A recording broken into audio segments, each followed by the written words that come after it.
राष्ट्रवादी काँग्रेस पक्षाच्या बैठकीमध्ये आदरणीय पवारसाहेब सांगायचे की तुम्ही सगळेजण नारायण राणेचं भाषण ऐका.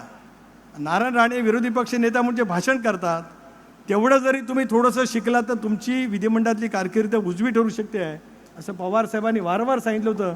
ते मला आज या कार्यक्रमाच्या निमित्ताने या ठिकाणी सांगायचं आहे. आणि म्हणूनच त्यांचा आणि दादांचा सुद्धा सहवास अजितदादांचाही राहिला अनेक वर्षाच्या प्रवासामध्ये. मगाशी आपण उदयजी म्हणालात की राणेसाहेब शब्दाला पक्के आहेत. 2010 सालामध्ये ते राज्याचे काँग्रेस पक्षाचे मंत्री होते आणि विधान परिषदेची निवडणूक लागली होती. काँग्रेसच्या एका उमेदवारांनी बंडखोरी केली आणि राणेसाहेबांनी मला शब्द दिला होता की काँग्रेस आणि राष्ट्रवादी काँग्रेस पक्षाची युती आहे, सांगितलेलं सगळं मतदान तुला पडेल.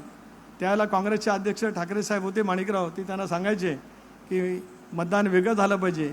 यांनी सांगितलं मी शब्द दिला आहे, आघाडीला दिला आहे, सुनीलला दिला आहे, तो शब्द मी त्या ठिकाणी पुरा करणार. आणि 3 सलग विधान परिषदेच्या निवडणुकीमध्ये मला जे काय पूर्णपणाने सिंधुदुर्गात मतदान झालं त्या साऱ्याचं श्रेय राणेसाहेबांना जात आहे, हे मला आवर्जून या निमित्ताने सांगायचं आहे.